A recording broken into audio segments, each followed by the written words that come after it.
If you can, master your mind and not let your mind master you, then you can do a lot more than you think. It made me realize 178 miles was not that far. If you tell yourself it's not. Don't think about 178 miles. Think about how far is it till I meet my crew again, right? When do I see my people again, right? That's my finish line. And then my finish line just moved until we were back in Reno. Welcome to GroceryPulse, powered by Innovar Marketing Agency, where innovation drives strategy and delivers real results in the grocery space. I'm George Goodwin, your host, a fourth-generation grocer and marketing expert. This podcast is your go-to toolkit for growing your business and staying ahead in the fiercely competitive grocery environment. Every episode, I bring in top executives, industry experts, and fellow grocers to share their battle-tested insights, breakthrough strategies, and actionable advice you could put to work right away. Let's hype you up. Did you know that people who listen to podcasts weekly are 45% more likely to achieve higher success and growth in their career? It's true. Constant learning pays off, so keep it up. So here's my ask. Hit subscribe right now. It may seem small, but it motivates me to keep raising the bar and bringing you the best possible content. Let's dive in and shape the future of grocery together. Welcome back to Grocery Pulse. Today's episode is a little different. We're talking grocery, nutrition, mindset, and human performance through the lens of someone who has done something very few people on Earth or planet Earth has ever experienced or done. One of our guests today, his name is Mike, a fitness trainer, endurance athlete, a recent solo finisher of the Reno Tahoe Odyssey, and they also filmed something, but I can't talk about that. An event that covers roughly 180 miles. The race is 178 miles, but his pacer, who runs with him and helps him set the race, actually, they got lost and ended up running over 180 miles, and he still beats the record by over 2 hours. It's around northern Nevada, Lake Tahoe, with elevation gains from 7,000 feet to 4,005 feet, running over 48 hours. So you're running throughout the whole 2 days, 20-minute nap. It's crazy. To put that in perspective, that's 7 marathons back to back, running throughout the day, through the night, and through temperature, fatigue, mindset, pain, sleep deprivation, moments where you just would simply stop. I pick his brain, not just as a human being, but also around food, the grocery industry, and a lot about your mental capacity. If you feel like you need to do something big, just remember, it's only your mental capacity that's kind of blocking you.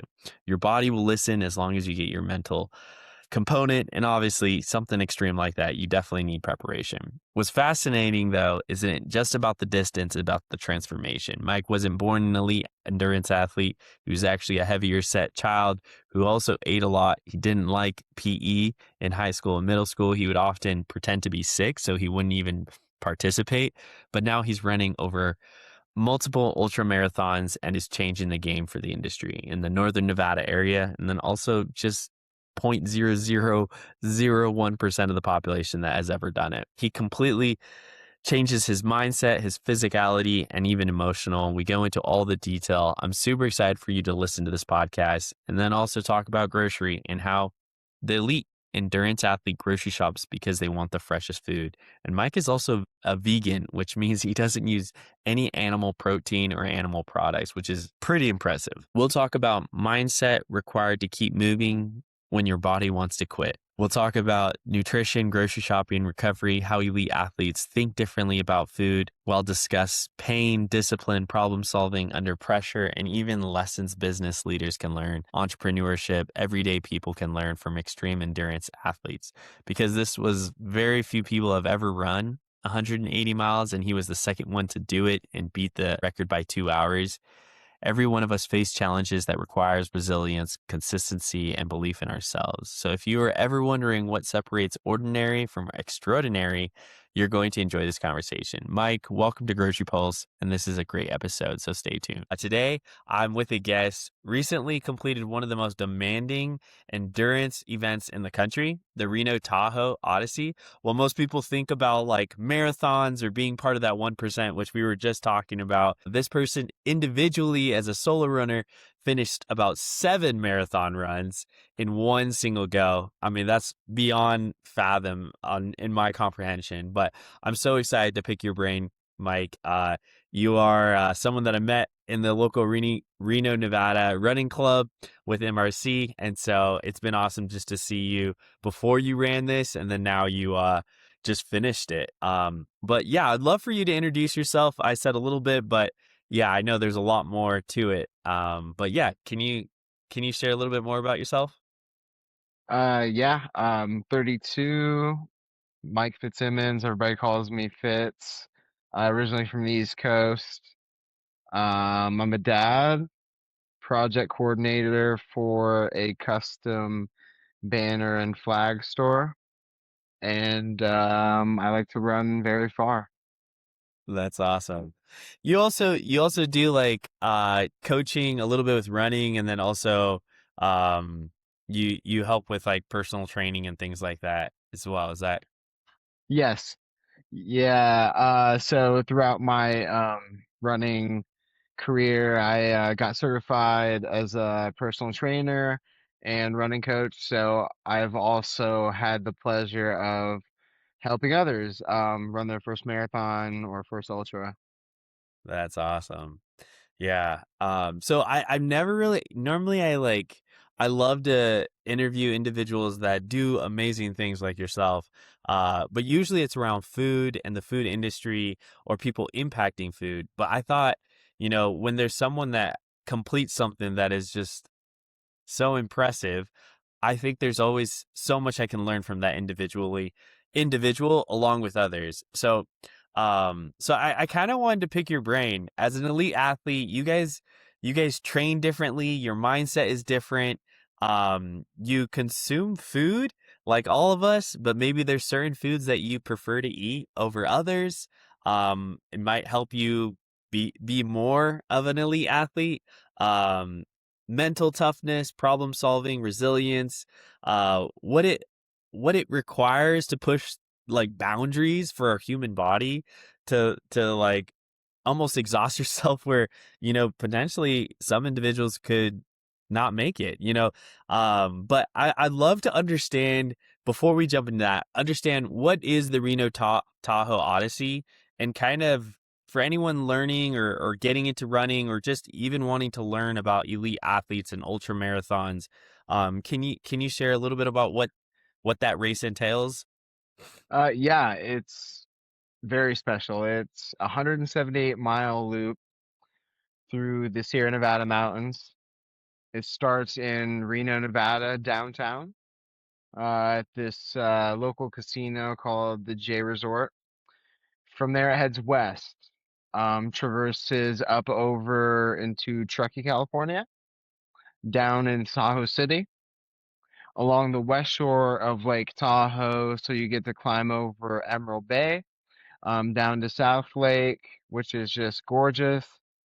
And then you go up and over Kingsbury Grade, which is one of the longest climbs of the race, down into the Genoa Valley. There's some great history there. And then you actually go into the state capital of Carson City. You climb out of Carson City into this old mining town, Virginia City. Okay, that's So that's that's pretty also kind of rad. steep area too, right? Or Yeah, so the Virginia City climb, they call that Gold Hill, and that's the steepest climb in the race. It's not the longest, but it is the steepest. And to hit it that late in the race is very challenging. So yeah, you hit that. But basically, famous last words, it's all downhill from there because you just descend from Virginia City back into Reno. And like I said, it's a big loop. If you look at the map, you come back to where you started at the J. wow. That's 100. So it's kind of just like break down. It's 178 miles, and you're basically running around northern Nevada, Sierra Rocky Mountains kind of thing. Emerald Bay. That's like all the famous photos you see about Lake Tahoe, where it's like the little island. Man, sounds beautiful. But then that's like what, a 4,500 feet to 7,000 feet climb in elevation. You're usually, if you're visiting Tahoe and you go on a short brisk walk, you're like, you're not breathing very well because the elevation's so high, but you're running a marathon, you're running around Tahoe. And then the temperatures, like the weather changes in that climate. It's dry, but then probably by the water it's colder. Then in it's maybe Virginia City, you're running through the night, right? You're running nonstop. Did you sleep? So I did take one 20-minute nap in the 45 hours. And I felt great, actually. Believe it or not, I was rejuvenated. It was kind of crazy. I just feel like when you're that wrecked, 20 minutes can do so much. So yeah, I don't know. It worked wonders. Wow, that's gnarly. And how many, I think, are you um the second ever ultra runner to finish this race? Is that, or Yeah, so usually the Reno Tahoe Odyssey is done with a team of 12. They also have an ultra division, which you're allowed 6 or fewer people. But as far as the solo effort, it's only been done once before, which was 12 years ago, by this gentleman named Juan, who I've had the pleasure of meeting. He's a great guy, strong runner, obviously. And yeah, he did it 12 years ago. Since then, I've been the only one that's had the pleasure of doing it. wow, that's awesome. So you kind of talked a little bit about like maybe getting a 20-minute nap. That's crazy. But what are you kind of consuming while you run this? Like what's the diet kind of during the race? And we can talk a little bit more about food later on. But yeah, what are you consuming? Just like smoothies, like things you could drink? I don't know. So yeah, so gels. For those aren't who aren't familiar, they're basically little sugar packets. A ton of different brands make them. I'm endorsed by this company called Precision, and so I take their gels. As far as like what everybody maybe is a common vernacular to understand is carbohydrates or sugar, and that's basically all they are. And what I try to do while I'm out there doing something, upwards of 20, 40 hours, is get in about 60 to 80 grams of carbs an hour, if I can. That's kind of a target. And that might be through gels, potato chips, gummies, candy. But it just depends on, I guess, the race itself, the intensity, the weather. When it's hot, it's kind of a little bit hard to digest solid food, so you're gonna probably go to the gels more. But usually, as a simple answer, carbs are king. Wow. Okay, cool.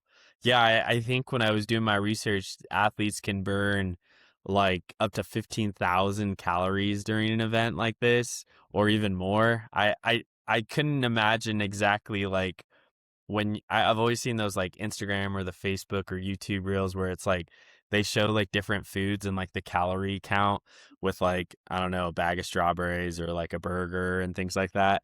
But I bet you were feeling pretty, I don't know. I'm curious what that equivalent would actually measure up to. I might have to put like a little info on this when we're creating the podcast of what it would look like in I guess food samples or something like that. But what was I guess now that we've like kind of brought the Odyssey more to the listeners, when you like think about running an ultra marathon, um what what drives that idea? I think it's like 1% wants to 1% or less runs a marathon. I ran a marathon 2 years ago, and it was for my birthday. But I was like, and then all my friends were like, why did you want to do that for your birthday? That sounds hard, like painful. And I was like, well, I think it was just something I've always wanted to do and wanted to be part of that 1%. And I think maybe that was something similar to you. But what kind of drove that desire to do something so hard, that's so difficult? Yeah, when I first did my marathon, right, it was 2023. And the year before that, I had done the RTO on a full team. And that was my first taste of the RTO. That was my first taste of seeing people run through the night and sleep deprivation and being huddled in a van with a bunch of other runners and just kind of coming together as a collective for the thing of doing hard, or the mentality of doing hard things, I guess. And from there I was like, yeah, I want to do the marathon, you know? Let's step up in distance. And while I was doing my first marathon, this was Biz Johnson in 2023, and I was out there, and there's this lady, and she ran up on me, and I was trying to do, I think, sub 4 hours for my first marathon, which I didn't do. That was like a lofty goal that there was no way, but that's what I was trying to do. And she's running, and she's like, "Hey, how's it going?" And I'm having like, nausea, it's hot, the whole thing, right? I'm going through it, dude. And I'm like, I really don't want to talk to anybody, but I'm also not rude. So I'm like, oh, I'm having kind of a low right now, but we'll get through it. And she's like, oh, is this your first time? And I'm like, yeah, it's my first marathon. She's like, oh, wow, that's so beautiful. That's awesome. She was super positive. And I'm like, thank you, thank you. She's like, do you have any goals? And I'm like, well, finish, but I kind of wanted to go under 4 hours. And she looks at her watch and she's like, well, you better hurry up. And I'm like, oh my God, dude. Yeah, I know. Thank you. Yeah. So I turned it around. I was like, what about you? Do you have any goals? And that's when she told me, she was like, oh, I'm actually out doing the 50K because they had a 50K distance right on top of the marathon. Yeah, she's passing me. And I'm like, oh, that's great. And she's like, yeah, this is just a training run because I'm gonna do a 100 miler later this year.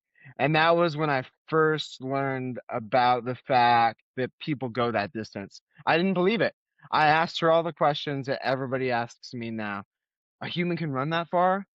What do you eat? How do do you sleep? Do you like and I couldn't believe it. And so I went on to finish that not under 4 hours. And I looked up like Western states, and I went down the whole rabbit hole, and I just kind of got addicted, and I started climbing the ladder, 50K, 50 miles, 100K, and then yeah, the 100-mile distance. That's crazy. Yeah, I'm like, I feel like I was in Austin, Texas, in a run club, and people were talking about different ultra races, and that's where I first heard about the RTO. Is that the acronym? Uh-huh. Yeah, yeah. Reno Tahoe. Wait. Odyssey. Yeah.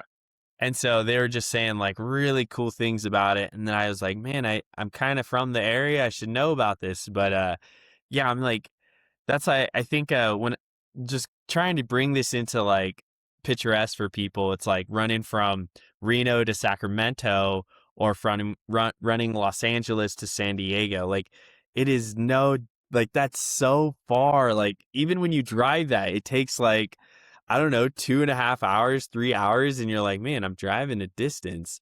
But and then the elevation, the weather, and it's like, it's so impressive to see what you could push the human body to do with the mindset. And I don't know, what were some of those like experiences where you got those? Is it what was like the hardest part when you're running? Like I feel like sometimes, is it mental or is it physical, or what components of this race was that? Yeah, I would say I was definitely in the most physical pain of my life by the end of it. Like, no joke. It was, a distance PR of about 80 miles. So like that's 80 miles further than I've ever ran before. So the pain was real. But the mental game was way more important to be able to master.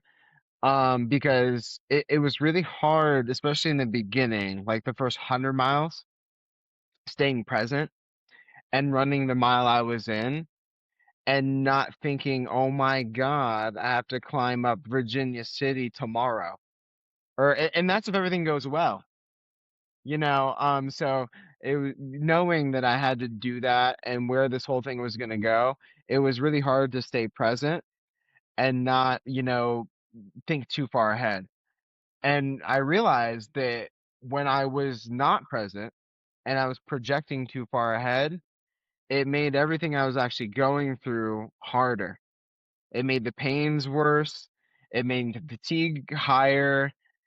And when I was staying present and simply running the mile I was in and saying, dude, nothing right now is really that bad. Like you're creating problems before they're even happening. It was a lot easier. Wow. What was like I would say, I just keep thinking of when I ran like a marathon, which is 26 miles. It sounds like nothing compared to, 100 and 170 plus. What what was it like? Was it the like once you completed one marathon where you're like, okay, like six more to go, or uh like I, I'm curious like how like because for me I was like once I hit 26 I kind of just was like I'm kind of took a seat, sat down for like a good 20 minutes, and I was like whew, like but what was that feeling when you're like it sounded like you kind of were like it's not that bad, like mindset, you could do this. um the Odyssey has different brackets as well, right? Like you have to hit certain times at certain points. um did you have a team that kind of helped you or facilitated your, I don't know, your drinking, or what was that kind of like? Yeah, so because the solo effort is so new, they gave me a separate rule book that I had to follow just for liability purposes. And a couple of those rules were I had to have a pacer that ran with me step by step for every mile of the race. So I basically had a team of 5 runners just to swap out and run with me essentially for basically every mile of the race. So I had a team of about 5 runners that just swapped out with me. And they did, anywhere from 20 to 50 mile sections. And then I had 2 follow vehicles, just in case I needed sleep and to kind of house all the gear. And for media purposes too, because there was a film crew. So those 2 follow vehicles drove the whole 178-mile course. Wow. When you think of like I guess the team effort, what was like your favorite foods that they were feeding you, or favorite gels, or what is that? Because you talked a little bit about the gels, but I'm curious, is like, do you ever do like I don't know, Manuka honey, or like what would be your favorite? We did a podcast episode with an Olympian diver, and it was kind of like the same. She medaled, and just amazing story on what she's doing, but she said like something that she favorited for recovery, for sleep, was tart cherry juice. She had a lot Oh of yeah. injuries too. But what's like some of those like things that you felt like helped you during the race? If there was something. I think definitely during the race was also intaking solid food with the gels because for 45 hours it's hard just to have sugar on the stomach. So we were starting things like ramen, mashed potatoes, peanut butter pretzels, which are like my personal favorite, usually in ultra. And yeah, so I think working those in with the gels really helped my stomach because my stomach actually was really great the whole race. That's awesome. Very cool. What would be like, would you say your favorite running snack? What would that be? Oh man. Yeah, I would say for sure, maybe the peanut butter pretzels. The only issue there is they make the mouth dry, so you have to make sure you have proper hydration on deck for it. But oh yeah, the peanut butter pretzels are king. Yeah, you get salty, you get a little sweet, a little protein hit, just a little bit. But Did you do you like what would you say as now that you've like finished, what would be like your recovery? I don't know, is there recovery foods or recovery like what was the experience after the race? Like now that you're done, um how like I don't know. I was sore for like 3 days. I I think my brother couldn't even walk the next day, but I don't think we did proper training for a marathon, so that's probably has a lot to do with it. Um, but I'm curious, what was like recovery like for you? oh yeah, barely walking. For the few days after. No running for about 10 days. And then I eased back into it, a mile here, 2 miles there. And then the third week, we actually just went out and raced a mountain 46K. Oh man, So wow, it kind of went from like no running to like a few miles, to yeah, 46K with about 10,000 feet of climbing. And the body actually feels okay. So yeah, I would say about 3 weeks recovery time for me. okay, And protein has been so king. So like, I was talking about carbohydrates during the race. And don't get me wrong, I was trying to intake a little bit of protein too, because 45 hours is just a lot of time to not have any protein. So yeah, I was trying to get a little bit of that in too. But over the past 2 weeks, I've been like protein heavy in my way of eating for sure. very cool. Yeah, I feel like we're seeing a lot like in the food trends. We see a lot of protein, a lot of fiber, lots of different, I don't know, creatine. Are there any certain like supplements or things that you've been consuming more in pre-training to like recovery, anything like that? Or Yeah, I actually don't take any supplements. I do try to eat like a balanced diet and get a lot of vitamins through my way of eating. But I do take a multi just to like cover all my bases, make sure I'm covered there. I also take a B12 and an iron just because I'm vegan, so it's hard for me to get that through my diet, so I supplement with that. But otherwise, that's pretty much it. wow, so you did this you did this whole race or how long have you been a vegan for? About 8 years. Yeah, 7 or 8 years, yeah. Wow, 7 or 8 years. That's really impressive. That's really cool. What's like I guess what was the motive behind that? Did you have anything that kind of encouraged you to be a vegan? Oh, so yeah, before running, back in like 2020 to 2022, I was a cyclist, like a road cyclist, and I was on this cycling team here in town called Orange Pile Cycling. And I did the crits and circuit races and that kind of thing. And I went to Yosemite Cycling Camp, which is like a semi-pro recreational cycling camp put on by Tyler Pierce. And he was labeled, or is, I guess you could say, because he's still a big figure, the vegan cyclist. So the whole camp was catered vegan, like everything, breakfast, lunch, dinner, the mid, like, training ride, lunches, all that kind of stuff, the roadside snack, aid stations, and dude, the food was amazing. And I felt the best on the bike I'd ever felt. So I came back and I was like, I want to do this for myself. And that was, yeah, about 7 years ago. I just never looked back. Very cool. And so vegan is no animal products, right? Yeah, yeah. I tell my grandma if it has a face, I don't eat it. Or if it came from something with a taste, I don't need it. Wow, that's impressive. I mean, that's a whole new dimension like on top of this, because I feel like there's, I don't know, kind of this like I don't know, mindset where you get protein only from meats. But like I think it's like 30 or 40% of the earth is like vegetarian. Like they eat a lot of beans in India, a lot of beans, lentils, different grains. Um, but yeah, so that's actually really encouraging to hear.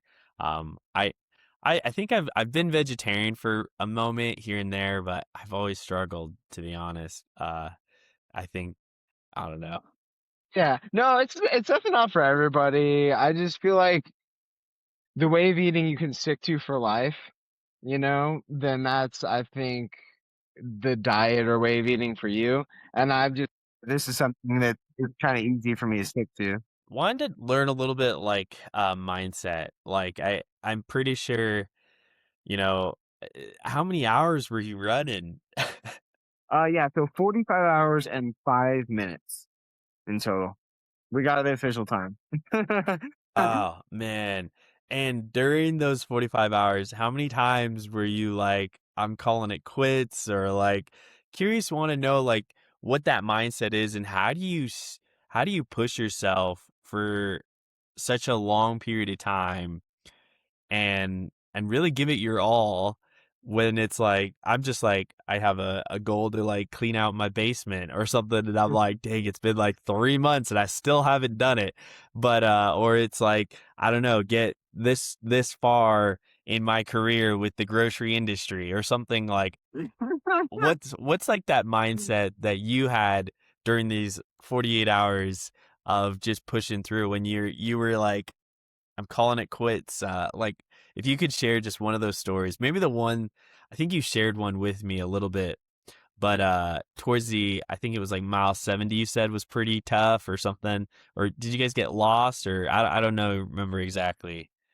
Yeah, so it got really hard around mile 60 because, again, it was just hard for me to have that present mindset and not project into, oh my God, dude, I'm only barely 60 miles in. I have over 100 to go. And just run the mile I was in. And it just made everything harder and more difficult. And what saved that really were a couple things, the mindset for one, for me, is definitely different. But also my crew, I know a lot of people giving me kudos for doing this alone, and it was my legs that ran this whole, course. But it was the spirit of my crew that really got me through because there were sections of like you were mentioning miles 60 to 70 where I had the worst, I don't know what it was, posterior chain hamstring cramp going on. And it was literally turning my foot inwards to where I was like running on my ankle, and it was basically preventing me from running. And I had to walk a good, maybe 8 of those 10 miles. And I was just like, dude, man, I can't do this. If I keep walking at this pace, I'm way off the record because I wasn't just trying to finish. I was trying to break the record, right? So there was a couple of stations where I would come in and I'd already have my mind made up. Like, I'm quitting. Like, there's no sense in me continuing when I'm just going to get cut off or not break the record, right? So, like, now, how do I verbalize that to my crew? That was my issue. I was like, I'm quitting, but how do I tell them I'm quitting, right? So I'd have this whole thing made up in my head, the verbiage, and I'd have it all set. And I'd come in, and they would just be like, hey, what do you need? What can we do for you? Let's get you right. Let's get you set up for the next one, right? And they didn't even ask me how I was feeling, right? They were just like, what do you need to get on, right? What do you need to continue? Because we're going to keep doing this thing. And before I knew it, I was out on that next leg. And I'm like, wait, I was going to quit back there. What happened? But they just didn't give me an out. So I think your tribe survived, right? Who you surround yourself with, like this was a race, right? This was a 45-hour race. But I think in life, right, who you surround yourself with greatly impacts, I think, your self-motivation, in my opinion. Before we jump back into the episode, I want to take a second to acknowledge our sponsor. This one is a little personal for me as someone who spent my life in the grocery industry and is passionate about helping others live their best life. I'm excited to share something I've been working on. It's called Kobu Kombucha powder without the vinegar bite. Kobu is a clean, instant kombucha powder designed for the modern life. Supporting gut health and hydration. Just mix a stick into a 12-ounce water bottle and give it a quick shake, and you got yourself a refreshing kombucha drink in seconds. No glass bottle, no refrigeration, just simple convenient kombucha wherever you want it. Each serving has less than 25 calories or less than 3 grams of sugar and contains organic ingredients. We started with organic green tea brewed in Taiwan, fermented, shipped to US, where we add organic ingredients like chicory root, lemon juice to support gut health and hydration. We are focused on making flavors smooth and refreshing without the strong vinegar bite that can turn people off from traditional kombucha.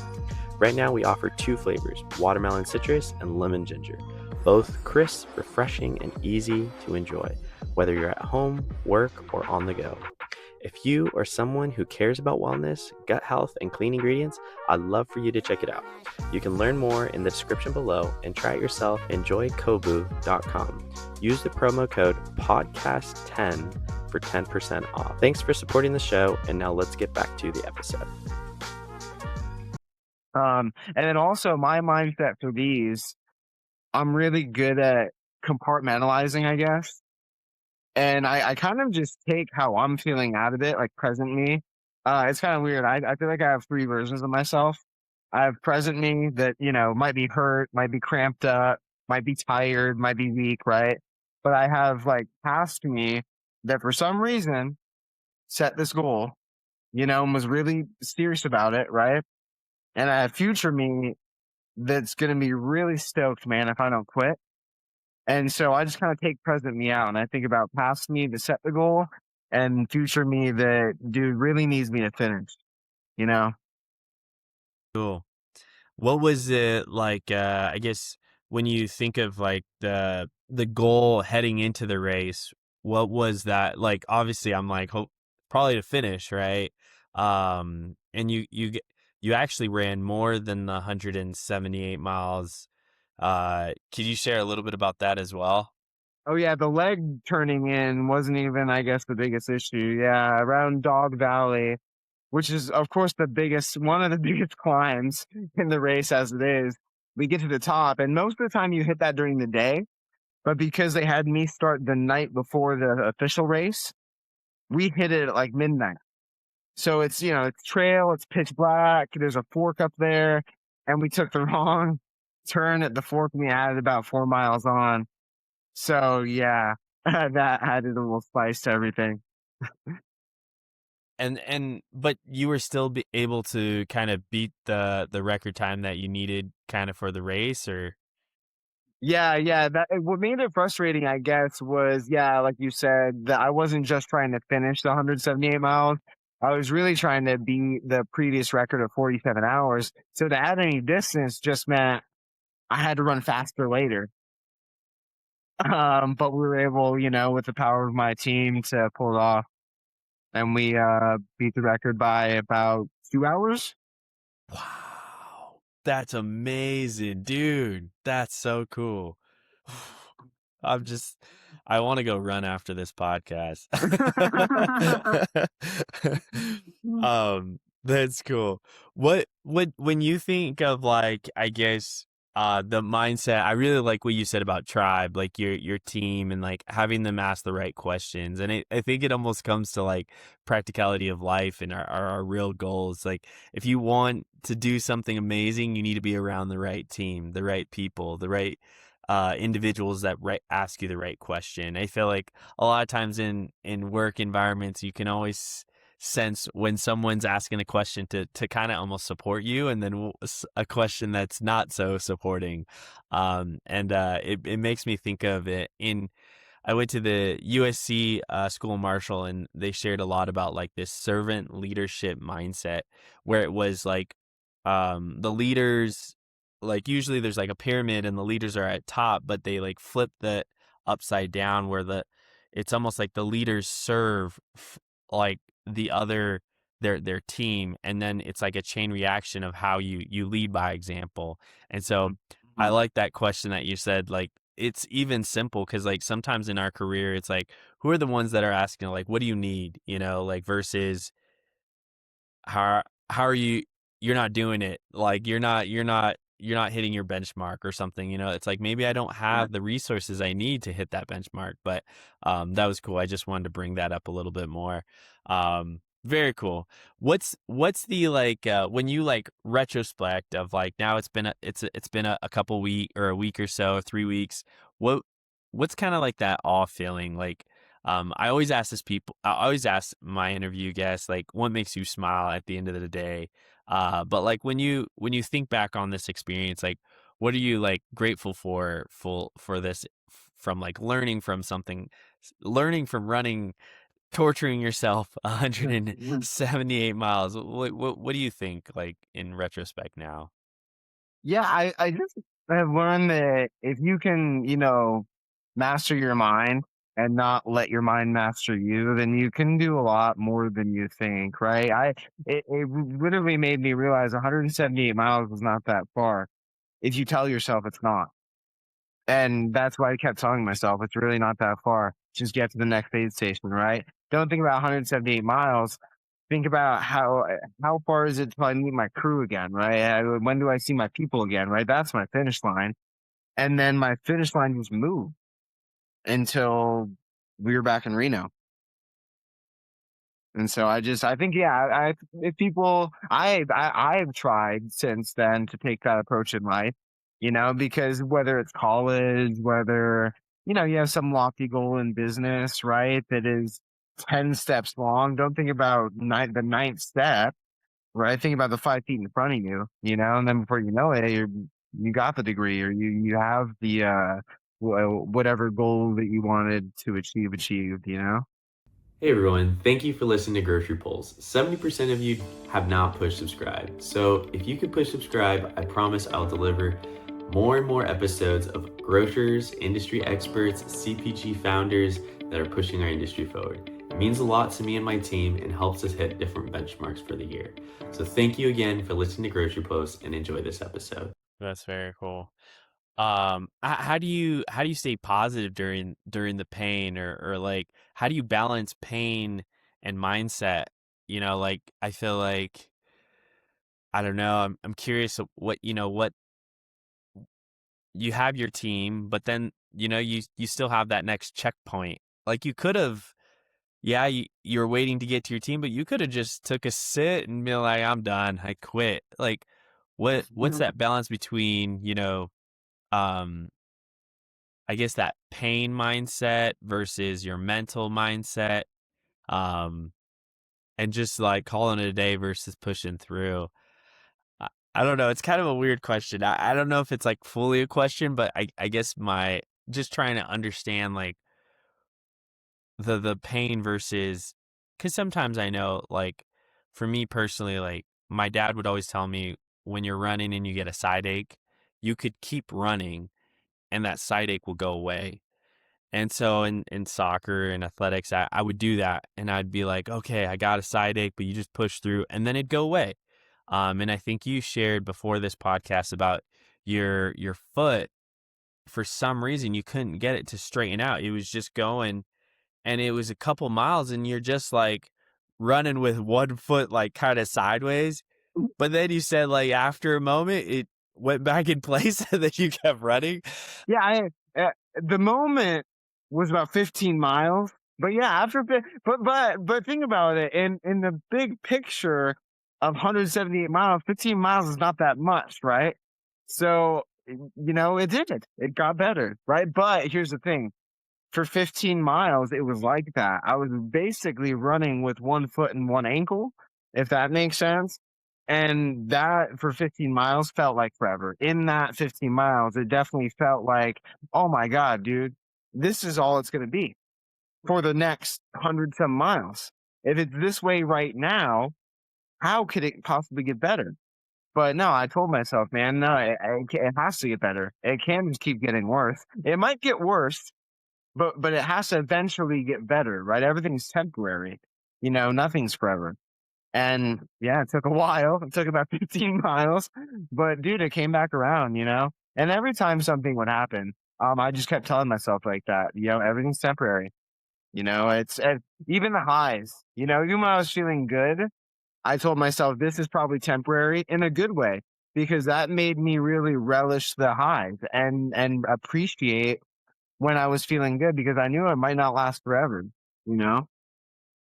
Yeah, no, that's oh man, 15 miles of pain. I'm like, I haven't even done I've done maybe one or two of the 15 miles, and one of them was the marathon. But to feel that pain every time you're running, you're basically running on your ankle, and to just tell yourself it's gonna get better. Dude, I felt so As bad for my pacer in that section because that was some really runnable stuff, like flat, super runnable, and we were having to walk so much of it because of my bum foot, bro. It just kept turning in. It was so bad. oh man, when you, I guess like how how do you like now that you're done and you're like going back into your normal routine. You did have a race, I guess, within the last 3 weeks, but um what's like the mindset about life? Has it shifted at all before running or doing something extreme like that? I know like a lot of times they say, I don't know, there's like quite a few there's certain life events in the human life that really make an impact on us. And like I think the simplest one most people can relate to is having a family or having a son or daughter, and like that's a big shift. And then there's like some that it's like you break, I don't know, you break your arm and you remember, now you can't fully rotate it or some things like that. And then there's like maybe this career jump or things like this, or, like this accomplishment that, running 178 miles. Um, what are you more grateful? Are you more like patient? Are you more like what comes after that? Like in a sense of your mind, how you feel about life, I guess. Yeah, you know, I think ever since I ran my first 100-mile race, not just this one, but my first 100 mile took me upwards of 30 hours. And that was just, you know, to train for it, a lot of sacrifice and, just the event itself, a lot of demand on the body. And it made me realize that even with this, you know, being on the news and having the honor of like, sitting down and talking to you and basically being that guy at Run Club, it's like, oh, that's that crazy dude that ran way too far for his own good, you know? Um, but even that, man, it, uh, that's not the prize, right? I've realized that the real prize isn't the struggle. It's in pushing through the pain. It's in the moments of training that you wish were done, right? Because now I'm on the other side of that. And I'm not gonna lie, man, I kind of miss those 4 a.m., 3 a.m. morning runs and sometimes and because that's where the real prize is. You know, it's in the struggle. Don't get me wrong, I'm glad that the pain's over, especially the bum foot stuff and all that, right? Like I'm glad I'm not dealing with that right now. But as I look back on it, I'm like, man, I'm glad that happened because it proved to me that if it happens again, I can push through it. And that's the real prize, you know, for me. Yeah, no, that's really cool. I think yeah, it's such a good reminder. I feel like sometimes it's so easy to get caught up uh in the moment, but not be present in that experience. Like I've been just learning like more and more. I like was most recent was my I was getting married, so we were kind of like planning this wedding and planning all this stuff. And it was like in the moment you get frustrated. You just like, oh, I don't want to spend this much money. How can we save money? Or what can we do to I don't know, just make the experience. But then there was like moments when I set up a bunch of lights and I was like, man, this is so cool. And learning to just enjoy the journey. I think there's so many people say that, and it's so hard to do that, especially So fun. with whatever it is, whether it's your career, your kids, your athletic journey. learning to enjoy those moments. I think I'm going to go back to this question. I think I asked it, and then sometimes my questions are like run on, so that there's like 4 questions in one. So I apologize, but uh, one question I like asking a lot of my guests is like, what makes you smile at the end of the day? And so for me, sometimes it's just having a nice beverage, whether it's Kobu Kombucha or a coffee and a view and like fresh air and maybe, I don't know, maybe my dog running around or something like that. But it's like a view, fresh air, and a little beverage. But internally, I kind of just smile and I'm like, man, this is good. Life is good. I'm curious, what would be kind of, that inward smile for you? Man, that's kind of hard.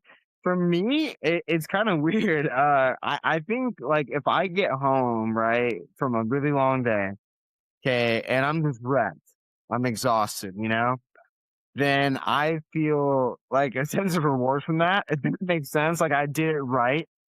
I don't know. And not that you need to overwork yourself, but I don't know. I just always believed that like the only thing more sad than, a life cut short is a long life not lived to its potential.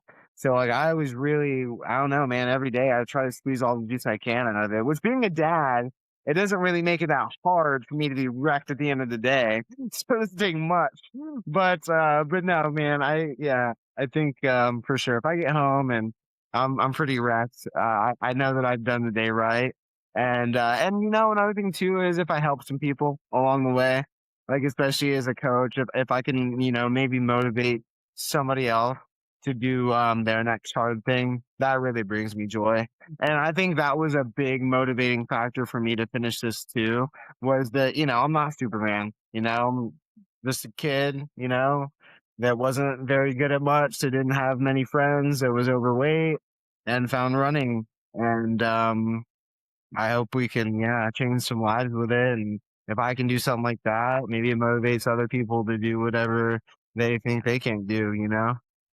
Yeah. No, I mean, can you share a little bit more about that? I think that resonates with a lot of us. I mean, we always see other people and we think, everyone, oh, that person has it or that person's happy or things like that. But I think, yeah, like that, like you said, I feel like I'm just a kid and, I I I just want to make impact on other people in a positive way, especially with storytelling and getting those stories out that impact people in the food industry. But yeah, you were a little bit heavier set. You were saying, and what was that like? Yeah, so basically my whole childhood, I was always an overweight kid. So I, despised exercise of any form. I was that kid to pretend to be sick in PE and all the things. And yeah, man, I didn't really get bullied, or anything like that, but I also didn't really have a thing. I didn't play sports. I wasn't really good at much. And so I didn't really have a lot of friends. And like, dude, running has changed my life.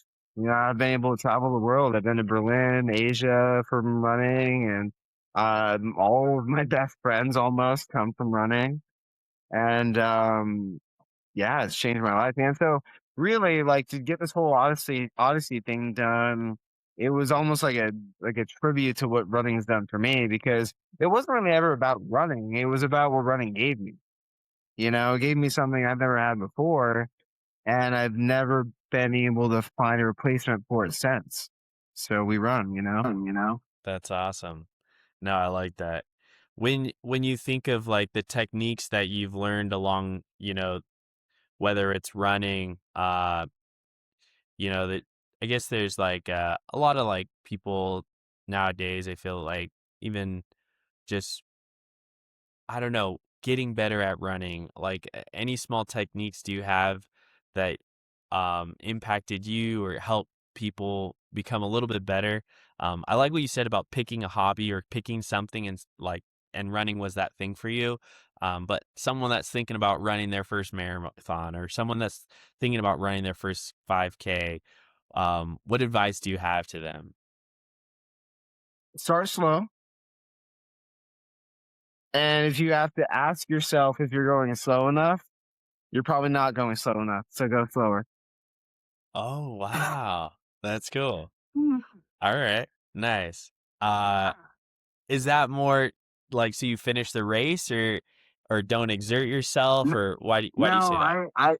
I feel like literally in training, you'll have like I have clients, or friends, right? That tell me, man, I can I can run a 5K no problem, or a 10K or half marathon, right?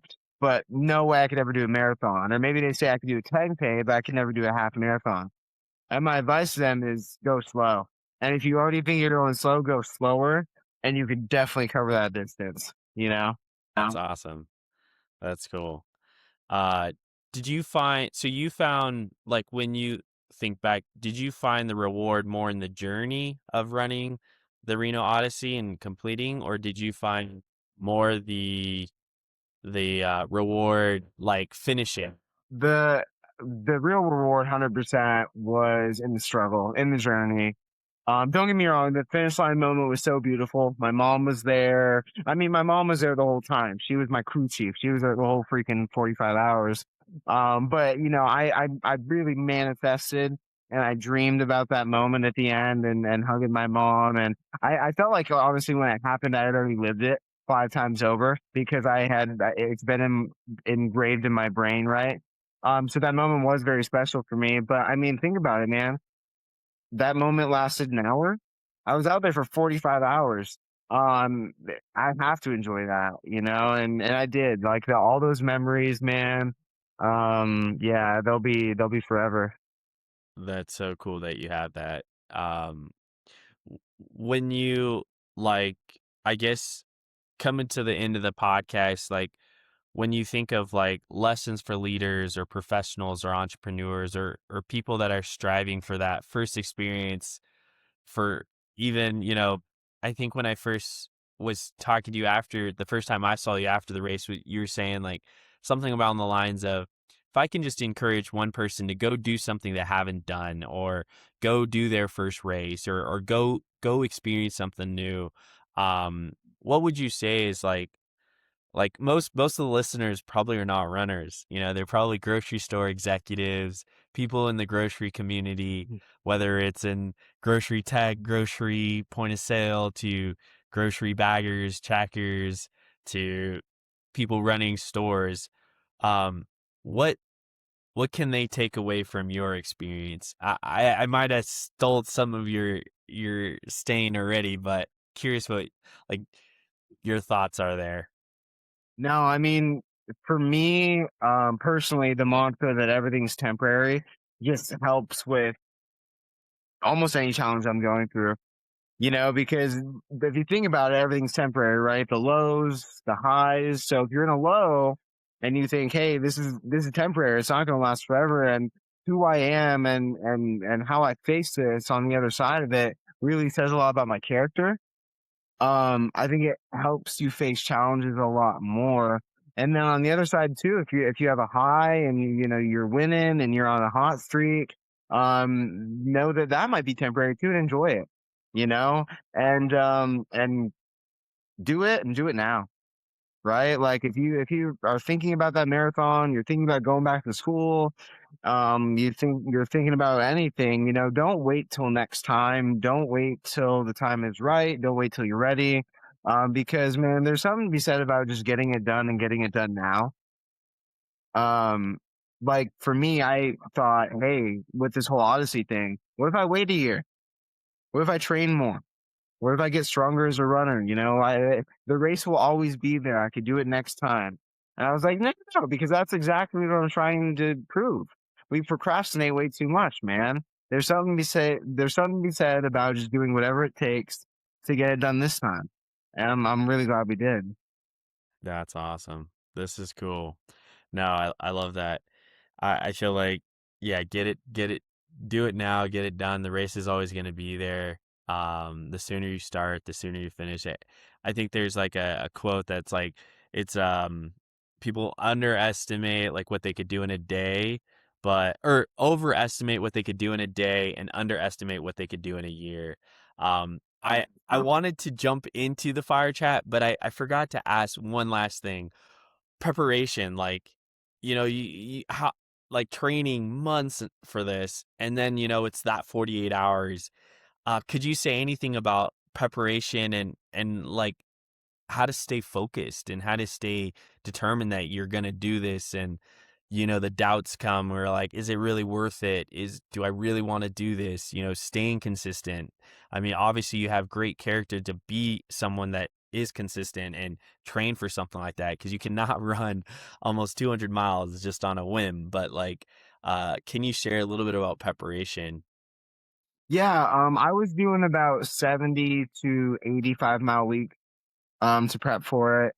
My diet was probably anywhere from 60 to 65% carbohydrates. So a lot of pasta, a lot of pizza, rice and tofu, that kind of thing. A lot of early runs, because I work 10 hours a day, so a lot of my runs were 3, 4 in the morning. Um, and that was my life from pretty much January until the race in June. I did do some traveling. I went to Asia for a race, but again, that was part of my training. So I did a marathon in Okinawa. I did a 28K in Taiwan, but again, all part of my training. And I think too, just things I did in the previous years helped me with this. Like, even though my 100 milers were last year, I have to believe that that kind of prepped the body a little bit, at least for the sleep deprivation and just the durability of like holding up for that amount of time on feet, if that makes sense. Mm, wow. Man. So did you say 70 to 80 miles a week? Or sorry, what was that? Yeah, Oh, yeah. that's a lot. That's wild. Man, that's so cool. That's actually considered like moderate volume compared to like even some of my friends. They'll do like 100+ mile weeks and they don't run as far as me. So it's weird, man. The literature on training, it's just so diverse. And that's kind of what I love about running. There's no real right way or wrong way kind of to do it. But my body responds best to that moderate, I guess, level of training. That's awesome to hear. I mean, it's like listen to your body too, right? Whether it's Yeah. kind of that gut instinct or just even knowing your body and what it's capable of doing. That's really cool that you can do that. I love doing these fire chats. They're just like quick little questions, yes, no, quick answers. So if you're okay with it, we can jump into that. Okay. So favorite recovery meal. Meal. Ooh, tofu and rice for sure. How do you Some cook your teriyaki sauce. tofu? Oh, teriyaki sauce? Yeah. Oh, yeah. Oh, is it hot or Oh, and like probably a hefty helping of nutritional noodles? yeast. Oh, nice. Okay. I Favorite throw that on everything though. It just yeah. the little nice seasoning. Favorite grocery store snack. Hmm. Oh, ranch flavored crunchy edamame. Oh, nice. Uh, Coffee or energy drinks or something else. If I'm in a good coffee shop, for sure, coffee like a latte. Yeah, 100%. Okay, nice. Most memorable mile. I don't know exactly how I came up with this one. Sorry. No, I like this. I like this. Um. Okay, this was in August. Actually, it wasn't even the RTO. I was racing a 100 mile race in Los Angeles, and they gave you a special belt buckle for coming under 33 hours. And my time was 2 hours, 59 minutes, and 30 seconds. Oh, nice. So it was 30 seconds. So that last mile, I think was like a 7 minute some mile, and it was mile 100. Oh my god. But my pacer, oh, Jimmy, big love if you're listening to this. He told me because I got sub 33 hour buckle, but I had some really bad issues that I thought were going to cost me that. And he was like, bro, if we hoof it right now, we can get that buckle, that sub 33. And we did it in 30 seconds. That is so cool. That is awesome. Most important nutrition tip. Oh, okay. Yeah. Um, Seco, calories in, calories out. because that works for almost anything. If you're trying to lose weight, if you're an endurance athlete like me, that's trying to make sure I'm getting enough calories in, that's still important to remember because my output, it might be here and my intake needs to be somewhere around that. So I think that's really important for people to understand. Very cool. And then last one, most important mindset tip. I think we talked a lot about mindset, but yeah, any mindset tip? Uh, just yeah, to be able to think about future you, right? When you're in something and you really want to quit, I guess just think about future you and what that person would tell you. And if that person, would be proud of the decision you're about to make, essentially. Very cool. Man, Mike, this has been fun. I definitely am going on a run after this today. I promise. Well, I No, hope to see thank you you. run club pretty soon. Yeah. What like this is I feel like it's always cool to talk about food and the industry and pushing it forward, but I love bringing on people that kind of just bring more insights to human life a little bit more on what human beings are capable of doing. And so seeing you do this and then share your experience with my listeners is so cool. Do you have anything you want to share before we kind of wrap this up?